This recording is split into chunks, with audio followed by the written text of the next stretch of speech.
Hello guys, ಎಲ್ರಿಗೂ ನಮಸ್ಕಾರ. ಎಲ್ಲರೂ ಹೇಗಿದ್ದೀರಾ? ಚೆನ್ನಾಗಿದ್ದೀರಾ ಅಂತ ಅಂದ್ಕೊಳ್ತೀನಿ. ನನ್ನ ಮತ್ತೊಂದು ವಿಡಿಯೋಗೆ ನಿಮಗೆ ಎಲ್ರಿಗೂ ಸ್ವಾಗತ. ಇವತ್ತು ನಾನು ನಿಮಗೆ ನಿಮ್ಮ ಜಮೀನಿನ ಪಾಣಿನ ಹೇಗೆ ಡೌನ್ಲೋಡ್ ಮಾಡ್ಕೊಳ್ಳೋದು ಅಂತ ಹೇಳ್ಕೊಡ್ತಾ ಇದ್ದೀನಿ. ಸೊ ವಿಡಿಯೋ ಸ್ಟಾರ್ಟ್ ಮಾಡೋಕ್ಕಿಂತ ಮುಂಚೆ ನೀವಿನ್ನೂ ನಮ್ಮ ಚಾನಲ್ಗೆ ಸಬ್ಸ್ಕ್ರೈಬ್ ಮಾಡಿಲ್ಲ ಅಂತಂದರೆ ಕೆಳಗಡೆ ಕಾಣಿಸ್ತಿರೋ ಸಬ್ಸ್ಕ್ರೈಬ್ ಬಟನ್ನ ಕ್ಲಿಕ್ ಮಾಡಿ ಹಾಗೂ ಪಕ್ಕದಲ್ಲೇ ಇರೋ ಬೆಲ್ ಐಕನ್ನ ಪ್ರೆಸ್ ಮಾಡಿ. ಬನ್ನಿ ಗೈಸ್, ವಿಡಿಯೋನ ಸ್ಟಾರ್ಟ್ ಮಾಡೋಣ.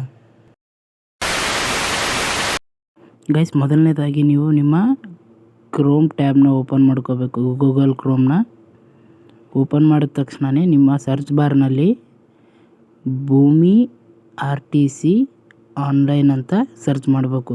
ಇಲ್ಲಿ ಕಾಣಿಸ್ತಾ ಇದೆ ಅನ್ಕೋತೀನಿ.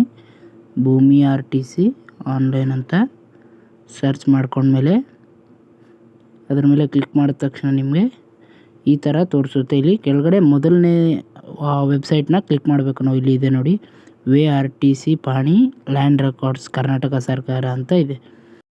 ಇದ್ರ ಮೇಲೆ ಕ್ಲಿಕ್ ಮಾಡಬೇಕು. ಕ್ಲಿಕ್ ಮಾಡಿದ ತಕ್ಷಣ ನಿಮಗೆ ಈ ಥರ ಇಲ್ಲಿ ವೆಬ್ಸೈಟ್ ತೋರಿಸುತ್ತೆ. ಇಲ್ಲಿದೆ ನೋಡಿ, ಭೂಮಿ ಆನ್ಲೈನ್ ಲ್ಯಾಂಡ್ ರೆಕಾರ್ಡ್ ವ್ಯೂ ಅಂತ ಇದೆ. ಇಲ್ಲಿ ಕಾಣಿಸ್ತಾ ಇದೆ. ಕೆಳಗಡೆ ಬಂದರೆ ಇಲ್ಲಿ ಓಲ್ಡ್ ಇಯರ್, ಕರೆಂಟ್ ಇಯರ್ ಅಂತ ಇದೆ. ನಮಗೆ ಇವಾಗ ಓಲ್ಡ್ ಇಯರ್ ಅಂತಂದರೆ ಹಳೆಯ ವರ್ಷದ್ದು, ಕರೆಂಟ್ ಇಯರ್ ಅಂತಂದರೆ ಈ ವರ್ಷದ್ದು. ನನಗೆ ಇವಾಗ ಈ ವರ್ಷದ್ದು ಪಾಣಿ ಬೇಕಾಗಿದೆ. ನಾವು ನಂತರ ಇಲ್ಲಿ ಡಿಸ್ಟಿಕ್ ಅಂದರೆ ನಮ್ಮ ಯಾವ ಜಿಲ್ಲೆ ಅಂತ ಸೆಲೆಕ್ಟ್ ಮಾಡ್ಕೋಬೇಕು. ಅದಾದಮೇಲೆ ತಾಲೂಕು, ಅದಾದಮೇಲೆ ಹೋಬಳಿ ಯಾವುದು ಅಂತ ಸೆಲೆಕ್ಟ್ ಮಾಡ್ಕೋಬೇಕು. ಅದಾದಮೇಲೆ ವಿಲೇಜ್ ಅಂದರೆ ಹಳ್ಳಿ. ಅದಾದಮೇಲೆ ನಾವು ಸರ್ವೆ ನಂಬರ್ ಹಾಕೋಬೇಕು. ಸರ್ವೆ ನಂಬರ್ ಆದಮೇಲೆ ಇಲ್ಲಿ ಸರ್ನಾಕ್ ಅಂತ ಬರುತ್ತೆ, ಅದು ಇದ್ದರೆ ಹಾಕಬೇಕು, ಇಲ್ಲ ಅಂತಂದರೆ ಇಲ್ಲ. ಇದು ಸರ್ವೆ ನಂಬರ್ ಹಾಕಿದ ತಕ್ಷಣ ಇಲ್ಲಿ ಮೇಲ್ಗಡೆ ಗೋ ಅಂತ ಕ್ಲಿಕ್ ಮಾಡಬೇಕು. ಅದಾದಮೇಲೆ ನಿಮಗೆ ಇಲ್ಲಿ ಕಾಣಿಸ್ತಾ ಇದೆ ಅನ್ಕೋತೀನಿ, ಇಸ್ಸಾ ನಂಬರ್ ಅಂತ, ಅದನ್ನು ಹಾಕಬೇಕು. ನಿಮಗೆ ಪೀರಿಯಡ್ ಸೆಲೆಕ್ಟ್ ಮಾಡೋ ಅವಶ್ಯಕತೆ ಇರಲ್ಲ, ಯಾಕಂತಂದರೆ ನಾನು ಇವಾಗ ಕರೆಂಟ್ ಇಯರ್ ಅಂತ ಕ್ಲಿಕ್ ಮಾಡಿದ್ದೀನಿ. ಸೊ ಇದನ್ನೆಲ್ಲ ಹಾಕಿದ ತಕ್ಷಣ ಫೆಚ್ ಡೀಟೇಲ್ಸ್ ಅಂತ ಕೊಡಬೇಕು. ನೋಡಿ, ಇವಾಗ ನಾನು ಡೀಟೇಲ್ಸ್ ಹಾಕ್ಕೊಳ್ತಾ ಇದ್ದೀನಿ ನಂದು. ನೋಡಿ, ಫೆಚ್ ಡೀಟೇಲ್ಸ್ ಅಂತ ಕ್ಲಿಕ್ ಮಾಡಿದ ತಕ್ಷಣವೇ ಸ್ವಲ್ಪ ಲೇಟ್ ಆಗುತ್ತೆ. ಇದು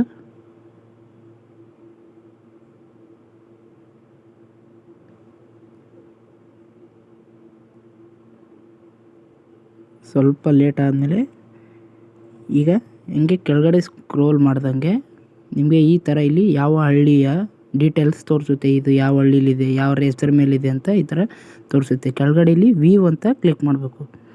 ವ್ಯೂ ಅಂತ ಕ್ಲಿಕ್ ಮಾಡಿದ ತಕ್ಷಣವೇ ನಿಮಗೆ ನಿಮ್ಮ ಪಾಣಿ ಓಪನ್ ಆಗುತ್ತೆ. ನಾನಿಲ್ಲಿ ಬ್ಲರ್ ಮಾಡಿದ್ರಿಂದ ಸರಿಯಾಗಿ ಕಾಣಿಸ್ತಾ ಇಲ್ಲ, ನೋಡ್ತಾ ಇದ್ದೀರಾ ಅನ್ಕೋತೀನಿ. ಇಲ್ಲಿ ಇದು ಪಾಣಿ ಈ ಥರ ಬರುತ್ತೆ. ಇದಾದ ತಕ್ಷಣ ನೀವು ನಿಮ್ಮ ಫೈಲ್ಸ್ಗೆ ಸೇವ್ ಮಾಡ್ಕೋಬೇಕು ಅಂತಂದರೆ ಇಲ್ಲಿ ಕೆಳಗಡೆ ಸೇವ್ ಅಂತ ಕ್ಲಿಕ್ ಮಾಡಿದ ತಕ್ಷಣ ನಿಮಗೆ ಸೇವ್ ಆಪ್ಷನ್ ತೋರಿಸುತ್ತೆ. ಡೈರೆಕ್ಟ್ ನಿಮ್ಮ ಫೈಲ್ಸ್ಗೆ ಸೇವ್ ಆಗುತ್ತೆ.